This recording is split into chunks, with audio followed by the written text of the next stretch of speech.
Hey friend, welcome to Healthy by Heather Brown. Do terms like mental health, intermittent fasting, and buzzy wellness words make you feel overwhelmed? If you don't know where to start with loving the life you already have and letting your good things grow until they become daily habits, I got you, mama. So join me as we unpack what it looks like to live a life well loved and redefine a new approach to health from the inside out.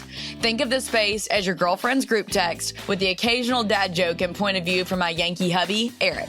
We promise to give you key takeaways that you can implement right away to pursue health in your mind, body, and soul because God made us that way. Don't stress. Let's hop on this Hot Mess Express together. Welcome back to another episode of Healthy with Heather Brown. I am so excited today to welcome Dr. Alison Cook to the show. She is not only a psychologist, but also a believer, and just really cool to see that she's just released her newest book. So those are a few just quick stats about her, but I would love to welcome Alison to the show and have her tell you a little bit about her in her own words. So Alison, welcome to the show. Thanks so much for joining me today. Thanks for having me, Heather. I'm glad to be here. Yes, absolutely. So Alison and I were just talking a little bit before we started recording that she actually just launched her own podcast this past summer as well. So Alison, will you tell them a little bit about your podcast, what you do, personal life, all the things? Yeah, I've been working as a therapist for over 20 years, primarily with women in the faith space, which I love. I wrote my first book, I think it's been, almost 4 years now, Boundaries for Your Soul. That came out of my own journey and my work as a therapist. But really, my work comes out of this idea of I loved God my whole life. Grew up, my dad reading the Bible around the breakfast table every morning, really sought to love other people, wanted to show up for other people, and had no clue about myself. No clue. Wow. All the way into my early 30s where it was like, and almost thought that was bad. Like, I should never think about myself. Only God, only others, but self bad. And so my books, and then I wrote my second book this last year, launched the podcast. It's called The Best of You, and break free from painful patterns, mend your past, discover your true self in God. And really what I'm trying to do with everything that I do is uncover this idea that there are three relationships. We love God. And then Jesus says, love others as yourself, which implies you do have a relationship with yourself. So what does it mean to become the best version of yourself in the proper context while loving God and while loving others? So that's really the root of everything that I do. Oh, I really love hearing you say that. And I also love just that you have been speaking with women for so many years as well. That's obviously a passion of mine as well. But one of the things that you're so right that you just hit the nail on the head is that women often say, well, I just don't have time for me, or I don't have time to, work out or to do all these things because, and especially with women with young babies. I have a 7-year-old and a 4-year-old, Alison, and a lot of my listeners have, babies even younger than that. So what would your best, advice, and obviously you've written books and podcasts, so there's a vast amount of, your resources that people could find. But if you could say, if you boiled it down to a nugget and you have a mom with 2 young babies that struggles to find time for herself, how do you advise her to do that?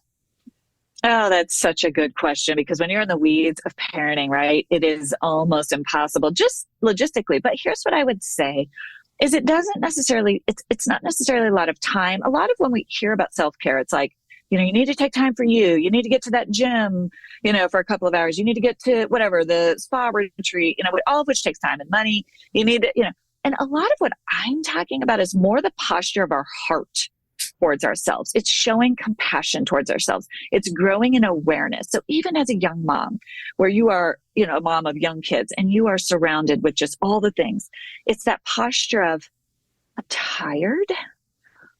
How can I show tenderness toward myself right now? Yes. It's learning to identify when we're beating ourselves up, when we're shaming ourselves, when we're criticizing ourselves, when we're comparing ourselves incessantly to everybody else, and learning to train ourselves to attune to that inner voice of love, which is what Henry Nouwen calls it, that gentle voice of the Holy Spirit that's like, it's okay. Learning to nurture ourselves, even emotionally.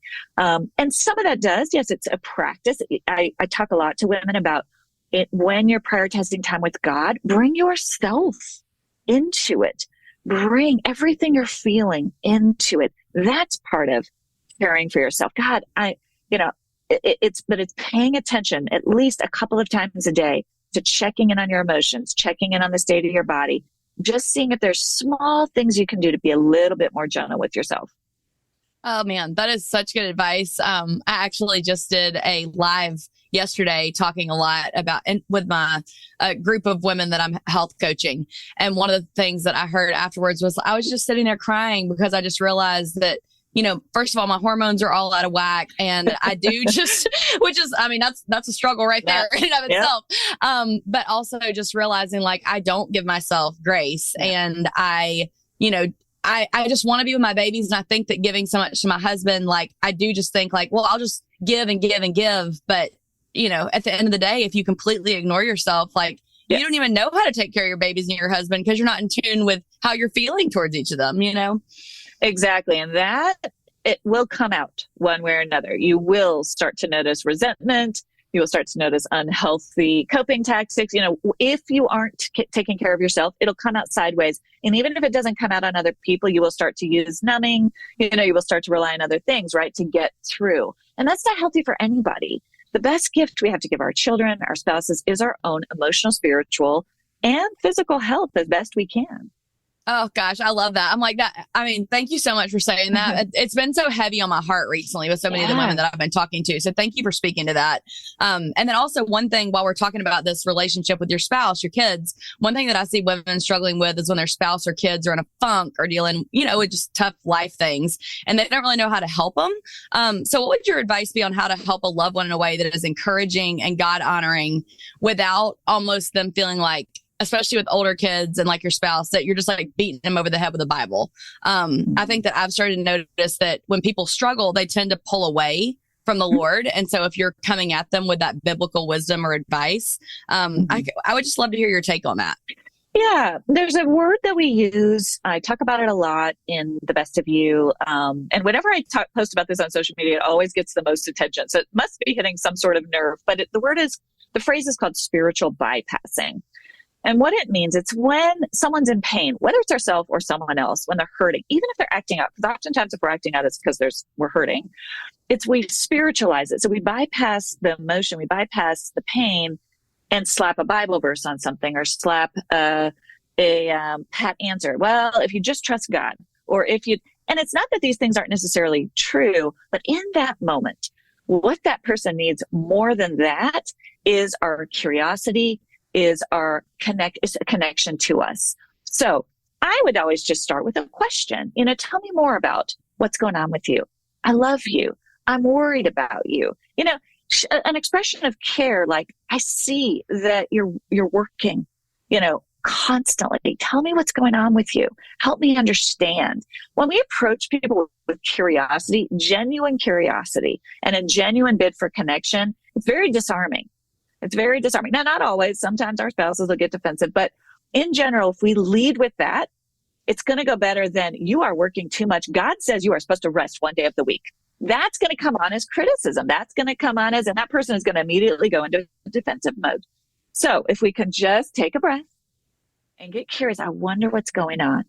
It's just going to go better in general with our loved one. 100%. And actually, I would love to hear your professional take on what is your best take on when things are starting to get heated with your spouse or with your kid? And is it different? Oh, it's usually similar, different events, but similar mechanisms in the body, right? So yeah, these triggers. So we look at the nervous system when we go into fight response, and all that means is we get a hit of adrenaline and all of a sudden we're both armored up, you know, and you're both getting defensive. And usually when we're in defense mode, right, it's because a part of us feels threatened. A part of us feels fearful. A part of us feels vulnerable. But that's the last thing, you know, it's just going to be like, you always do it this way. You never do it this way. We go into fight mode, right? And so the first thing we got to do with our spouse is name that and just be like, you know, and go to the we. We need to pause and reset. Right? Because if you start going, you're in fight mode, well, they're going to be like, well, you're in fight. You know, we are both not our best selves right now. Let's take a time out. Let's reboot. And then you each have to do the work. And it's hard because you both need to be committed to this, but to go, listen. And in chapter 9 of The Best of You, I walk through scripts for how to engage these conversations with a loved one because it's hard. It takes some work, right? We have to get to the root of, because at first it's, I'm so mad at him. And then it's like, what's going on inside of me. When he will not turn off the TV, for 6 hours, and I'm over here, blah, blah, blah, blah, blah. What do I feel inside? I feel abandoned. I feel so alone. I feel so just frustrated. This is what my mom used to do to me. This is what my dad, I feel so, when he blank, I feel so criticized. And and if you go to someone and start with that, man, I wish I didn't, but this is how I feel when this thing happens. How can we together negotiate a better way? It just tends to go a little better. So hitting that reset button, taking that time out, regrouping, and really getting to the root of what does this evoke inside of me, which again means paying attention to ourselves. Right? I'm like, retweet. Yes. Amen. I agree. That's great advice. And yeah, it makes me think of so many times in Eric and I's relationship when things have gotten heated. And and sometimes we learn the acronym in couples therapy, HALT, where you literally halt if you're hungry, angry, lonely, or tired. Did I butcher any of those? I think I got them all. You got it. Okay, great. And we'll say, okay, we're just going to, stop for a minute and take that break and then come back. And you're right. It does just help to almost just like figure out what you're feeling inside to be able to name it and talk with your spouse again about it. Yes. But this is kind of going in a different direction, but it's one thing that I wanted to ask you about because you are so specifically dealing with lots of believing women as well. Do you feel that there's a tendency for almost like a toxic positivity and stigma surrounding mental health in the church? Yeah, that's a great question. Toxic positivity is very much related to this idea of spiritual bypassing, because we can put Christianese over toxic positivity, which is, I'm all set. I don't get sad. I've got God, which is like, no, we still experience a full range of emotions. Jesus experienced a full range of emotions. He was not happy clappy all the time. Sometimes, and so, yes. Sometimes he was flipping tables in the synagogue. Crying. He was anguished. He hurt, he grieved. He got angry. So, yes, I do think we can kind of have a Christianized form of toxic positivity, which is, I'm all set. I've got Jesus. I'm good. My life is good. And it's not to say that it's not true. We do experience joy, and also we are humans. Every single one of us has a deep vulnerability and tender area somewhere. And the more we make peace with that, and the more we learn to speak on behalf of that, we don't have to throw all our baggage out for everybody, but to say just little things like, I'm a little bit, I'm struggling this week, and just to normalize that, or down all the way to, I really struggle with anxiety. I struggle sometimes with depression, and that doesn't have to be this, oh my gosh, we have to pray for you. It's more like, tell me again, that curiosity, tell me more. I'm so sorry that you go through that. Thank you for telling me. I want to know more, right? That we're just seeking to understand each other versus kind of who can put on the best, mask kind of. Yes, exactly. Yes. Okay. Well, I definitely agree with that. I think that is definitely a struggle that I've seen play out year over year in different churches. And I just am thankful to hear somebody speak to it. So let me ask you then, in your opinion, what kind of conversations do you feel like the church or even church leadership could start to bring into play surrounding mental health to maybe help open up some of those doors? Yeah, I'm on a mission. Really, I love that question because I do think church spaces can create more of this posture of curiosity versus sort of, you're a Christian, you should be all set, so that the work, it's like, no, we're all still in process. Everybody who walks through that church door is got wounds. And so normalizing in the book, I go through this idea of some of these misnomers, these misconstrued church messages of you can't trust your emotions, which really, to some degree you can't, but also you do need to honor your emotions. Our emotions are cues that we need to pay attention to. You can't trust yourself. Well, yes and no. We do need to be able to trust ourselves to some degree, or how can we discern who else to trust in our lives? Sure. So I do think the church, some of these messages that have sort of, the other one I talk a lot about is dying to yourself, which when Jesus talked about that, what he was talking about was dying to the old ways that weren't serving you anymore, so that you could become your truest, most God-made self, which might mean dying to your old ways of pleasing other people, which might be dying to your old ways of never taking care of your own health. And we don't talk about that in church settings, right? We don't talk about this third relationship with self. that actually you don't honor others when you completely betray your own self. You honor others by also simultaneously honoring yourself, even as you honor them. So I think some of the, that's my goal, is to bring a lot of those kind of just nuanced messages into church settings, because they're orthodox. We see them in the life of Jesus. We see Jesus having healthy boundaries. We see Jesus taking time away from his ministry to spend time with his Father, where he was replenished. So, hey, mama, do you feel like you are surviving on chicken nuggets and goldfish and haven't stepped in a gym since college? Or maybe, on the other hand, you feel like you're checking every health box and are still hitting a brick wall? Well, I'm here to help you redefine what it means to be healthy from the inside out. I'm a former fitness instructor and everyday mom who is passionate about helping you create a beautiful life you freaking love. So I'm opening the doors to the Healthy by Heather Brown membership to the public and can't wait to walk alongside you and be your cheerleader. When you join, you'll be added to my exclusive Facebook group. You'll receive my Sunday reset training that will help you create promising, sustainable, healthy choices from the inside out, which will in turn lead to a more joy-filled life for busy moms. Live coaching and workout classes with yours truly. You asked and I listened. We'll talk about how to balance your whole health when you have kids and life get busy with school and activities.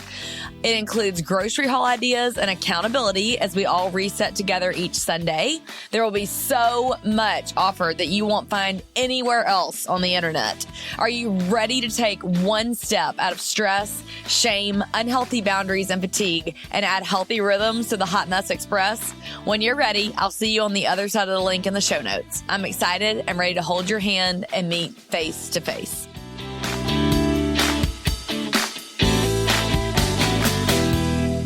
Yes, I think that's such a good point. And I even have talked some about this, about how, Christianity we're still here on earth. We're on this side of heaven. Mm-hmm. And so a lot of times, I think that we have in mind, like, well, my quiet time for myself and with the Lord has to be like, here's my Bible perfectly laid out and I've got the Instagram coffee ready. And you could take a picture and be this perfect moment, when most often it's like, well, I'm worshiping in the car with both my kids screaming at each other in the back seat, or, mm-hmm. You can replenish in ways that don't look idealistic. And that's right.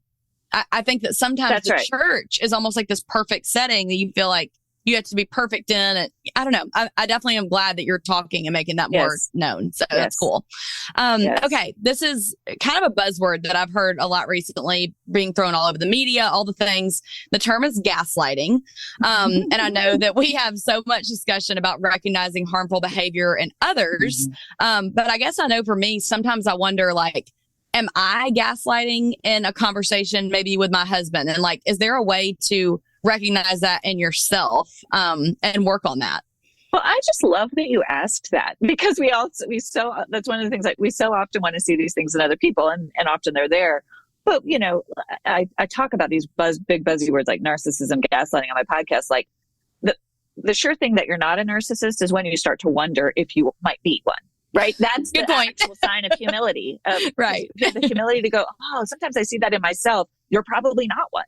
Same with gaslighting. So I would say with gaslighting, there's a spectrum, right? There's the really toxic, where someone is just systematically trying to make you feel crazy but to second guess so what gaslighting is it's sort of a psychological manipulation where someone, you tell me, oh, Alison, your shirt is green. And I'm like, it's not green, it's blue. And you're like, no, it's green. There's something wrong with you. And you're trying to do that to make me feel horrible. Well, that's an extreme, very toxic, abusive version of it. And it happens.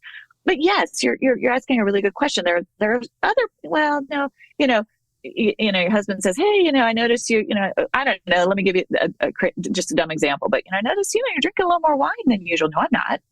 Right. Maybe we are. Or you're, just little things. I noticed the credit card, I didn't spend that, and it's like a little kid, right, that just tells a little white lie. So that's on this end of the spectrum of, a lot of people do it. Is it gaslighting? I don't know at that point, but I do think it's just the fact that you're asking the question that's I can sometimes cover over the truth just a little bit to, is really healthy. Just there to go, I think I do that. Talk to God about it first. Yeah. I always say to people, talk to God about it first. God, is that a deep area of toxicity in my life? Is that or is that something I just need to watch? Mm. But I think it's a good question to just be aware of, that there are little ways we can all kind of creep onto that spectrum, and we want to be mindful of that. Yeah. So you talking about that made me wonder, Alison, is there anything that you do in your own life where you're like, I really try to take like almost like a daily inventory or a weekly inventory, or maybe you do something by the semester or the quarter that kind of helps you evaluate, how am I doing from a physical, mental, spiritual health aspect? Yeah. And if so, give us your pointers. Yeah. I try to be relentlessly honest with myself and with God, because that's where it starts. And I typically do one of two things. During my prayer time with God, I do sometimes a MEPS check-in, which is your mental, emotional, physical, and spiritual health. And I've never heard that before. I'm definitely going to tuck that feather in my hat for later. Yeah. I love the MEPS check-in. It's just sort of, how am I doing mentally? What am I thinking about? How am I doing emotionally? What am I feeling? How am I physically? Am I weary? Am I sick? And then spiritually, do I sense God's presence? Am I feel distance from God? Just try to be honest, right? Again, no shame. This is honesty. And then apart from that, I sometimes also do the acts, which is the, adoration of God, confession, thanksgiving, and then prayers of supplication. And so we're not just constantly going to God to say, I need. We're saying, you are this. And then the confess, I really try, little things like, I told a white lie yesterday. And maybe I don't go back and confess that to the person because it would make things worse, or, it doesn't make sense, but I know and God knows. And so right. At least I spent that money I shouldn't have spent, or I did that, whatever it is, I know and God knows, and I'm naming it, and I think there's just health in that. I think that just kind of keeps us in check a little bit. Yeah. So Alison, you and I have talked a lot about, how to make sure you're making sure that your needs don't get pushed to the back burner. And I feel like that really helps with that when you're having that check-in. Yes. So I think that's such a good tangible takeaway. Let me ask you, you put a question in like a selling point of your book, or like a bullet point of like what to expect to find in it. One of the things you said is a question, why don't I know what I want anyway? And I was like, gosh, yes, because so often women are like, yeah, even if I did have 5 minutes, I don't even know what I want out of that 5 minutes anyway, because I'm so overwhelmed with where to even start, or, and I don't even know truly what I want. So how do you kind of advise women to start unpacking that question? I know that's loaded. That's a great question. I mean, that's what the whole book is, sort of a journey through that question, because it really is a process. But the first step of the process is to understand that your wants and needs matter. So the very first step is to go, I don't have a clue what I want, but even the fact that I'm going to take a minute to try to begin to discern that is a step. Amen. And then, right, is that, and I may not even get what I want, but I want to know what I want, and so even with little things, you might start, there's a section of the book where I talk about childhood wounds. And one of the things a lot of us, even in the best of families, didn't get was this healthy sense of, I don't prefer that. And that not being bad, that so many of us are conditioned that we should just get along to go along to get along, just do what other people want to do, as opposed to, and so it can just be tiny little things like, start little. Like, I'm someone who really likes to have tea versus coffee for breakfast, and I'm just going to own that. And I just start really little. But the key there is to really honor, what does that feel like in my body, that I'm just going to, or I don't really prefer this other thing that my spouse does. And that's okay.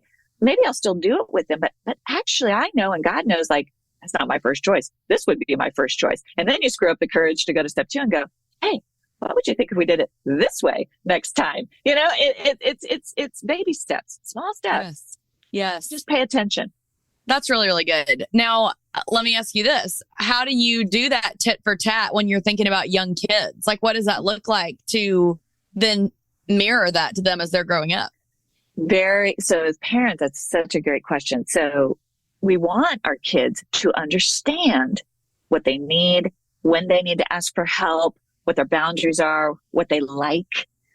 And we don't want them to become, selfish, right? I talk a lot about the difference between they're selfish. We don't want to become selfish. We don't want to, honestly, I would argue, don't want to become selfless. What I argue is we want this middle ground, selfhood, which is what I want matters and what you want matters. And so guess what? We're going to have to work it out. And so when you're parenting, when our kid is like, I get that you don't like that. I get that. You don't want to play but you like that friend. And so you try to equip them depending on the age, So what if do you want to do that? But instead of just being like, you should always do what the other kids want because that's what's kind, which is sometimes what sneaks into our Christian ideas. True. I get that you don't want to go to that overnight party and all the other kids are, and this is really hard. So, let's say they're in sixth grade. They want to, let's talk it through. Let's think, helping them honor. Maybe they end up going, maybe they don't, but it's like, let's honor. I get it. This isn't your first choice. You would prefer not to do this. Maybe you're going to choose to do it because you really want to be a good friend. But you need to then understand that's being kind. And you may need to then take care of yourself. Maybe tomorrow when you come home, we'll be extra careful. I don't know. But you're kind of teaching your kids how this idea of honoring what they want and also honoring what the other kids want. Gosh, I definitely am excited to hear that because I think that I definitely fall into that trap really quickly of being like, well, we're just being nice and we're going to do it their way because you don't want the argument and you don't want the discussion. But really, that's actually such a great way to open up an avenue for further discussion with your kids that you can always talk to mommy. Mommy's always here. Daddy's always here. Exactly. So that's good. Exactly. Tell me how you really feel. We may not be able to always get you, but I want to know. I want to know and I want to validate. And then I want you to understand why we're not going to do it that way if we're not. Exactly. Okay. So then that kind of brings me back to, I'm thinking about parenting. I'm thinking about like a lot of the women that are listening to this, building on the things that we've discussed already. What do you tell someone who feels like they have a horrible work-life balance? And what are some ways that they can start to prioritize what really matters to them? Oh, gosh. Hard one. If you have a horrible work-life balance, I think you have to get to the root of the why. Why is it partly because you need the money and so there's just no way around it? And so therefore then you have to reduce your expectations. If it's like, I need this job and this is the way it is, so that's your why, then what you have to do is be really gentle with yourself and reduce your expectations of a personal life, which is a bummer. But you go, well, I'm doing this for a season because 3 years. So that might be a why. Your why might be because I'm bored, because I'm lonely, because I'm afraid that if I don't work, I'll be nobody or I won't matter, right? We have those messages. We have to get to the root of the why. What is driving that part of you that is overworking? Is it a need to please other people? Is it need to feel worthy? If so, how can you shift that toxic message, right? If I don't do this, I'll be, well, what if, I'll tell people that's the what if question. What if I could do this? And begin to walk yourself through some of the alternative options. Yeah. And I will say that is one of the first things that I did when I realized I was getting out of balance with work is that my thing was, well, what if I could hire someone to help me? So I just finished this like whole training course on building your team and what that looks like. So if you are a mom and you're listening to this and you're like, I just know I need help, but this is my reality. You've checked in, did you call it MEPS? Okay. If you've done your MEPS check-in, I'm like, do that. And then if you're like, I think it could be that I need someone, I'm going to link that course down below. I also have some freebies that can help out with that as well. But I know we're quickly running out of time. So I have 2 questions left for you. I know we've talked some about your new book coming out, The Best of You. Do you mind just sharing a little bit more about anything you would want someone to know that's going to pick up the book or why they should pick up the book? Give us a little bit more info about it. Yeah, it's really a therapy and a book. So it's really for anyone, but really in an accessible way for anybody who's felt, like they need better boundaries, feels overwhelmed. It's just a process of kind of walking yourself through all the way through this internal work of paying attention, all the way to very practical scripts for how to communicate with others. So it's a very practical, accessible kind of, everything I try to do is like trying to take everything I've learned to kind of just create these resources. I also have a free download, the Boundaries for Women Kickstart Guide. That if someone's interested in because a lot of this gets at boundaries work, right? And to me, boundaries start from the inside and flow out. So everything I do is kind of like, because we go immediately to the boundary, but sometimes we don't set we haven't done the internal work. So we're setting the boundary in the wrong places or, when we really go, oh, this is actually the help that I need. Or actually what I need to do is less about boundaries and more about asking for help more, right? So it's a lot about that pre-work. That's so wise. If you will send me the link to that download you have, I'll put that in the show notes for everybody to be able to grab. And yeah, you guys definitely check out The Best of You. I'll put a link to all the information about it as well. And then my final question for you, Alison, is what's your favorite thing in your health journey that's making you feel like yourself right now? And it can be anything that makes you just feel like you. Yeah, I am coming off. I did a couple some detoxing. I'm talking about it on the podcast right now. I went off social media for a while, and it was really healthy for me. I was very surprised to discover, just some habits that had crept in. So I think for me, this idea of detox, a pause, taking a pause from just some of these dependencies that creep in. Just get a minute, not to shame yourself, but just to notice what are some other life-giving things I want to bring in. And through that, I really learned how much I had missed real, face-to-face connection, picking up the phone more versus doing it all online, taking walks with friends. It was really interesting. So that's bringing me a lot of life, just realizing that's such an important need. Absolutely. And I obviously in my field, I definitely understand that. I usually take Fridays off social media just to kind of have that reset. But do you mind answering too? It's kind of like, I guess, a twofold part of that question. People usually say it takes 21 days to form a habit. Did you have a specific amount of time that you wanted to be off social media? I took almost 6 weeks, which is a lot. Oh, but I had been on very intensive. I was launching a book. I was doing a lot. And I was also, it was right around the holidays. It was right before Thanksgiving. I really wanted to be present with my family. We had a lot going on. And so it was sort of, I hadn't ever done it. And I just thought, I'm going to give myself all of the holidays. And it was a gift. It was shocking to me. It was easier than I thought. It's kind of like what you said about like figuring out I need help. It was like, we start to rely on these things when really what we want is this. And so I don't know that everybody, I know a couple of my other friends, they'll take just a week off even over the holidays or 2 weeks off, just enough. But I do think you need, and definitely rhythms. I used to always do rhythms, but I was even blurring the rhythms. And so definitely like a day a week is great, I think.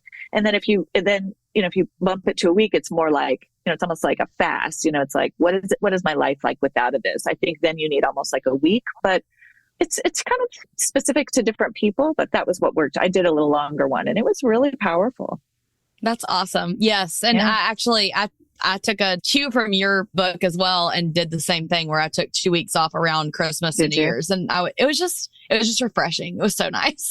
It's very interesting, isn't it? Yeah, it is. And it just makes you so much more aware, just like you do Whole30 and you become so much more aware of that ingredient list. It's the same thing when you fast from social media, you're like, oh, this is maybe a bigger issue than I realized. It was the noise. I was like, wow, I didn't realize how much all that is taking up space in my mind. Exactly. And it is very similar to a food detax. It's very similar. Yeah, it creates healthier rhythms. So yes. Well, Alison, is there anything else you want to tell anybody where to find you online? dralisoncook.com. That's where you can get all those freebies. I have a little free ebook called She's Better Than Me, which is about comparison, book Boundaries Kickstart Guide. That's probably the best place. Perfect. Well, thank you so much for joining me today. Thank you for having me. Okay. Well, you guys, thank you so much for tuning in for another episode with Dr. Alison Cook. I'm so grateful that she joined us today. Go find her on social media. Tell her hello. Let her know something that you really enjoyed from this episode. And don't forget to subscribe, rate, and review. And also go check out her podcast too. Y'all have a wonderful day.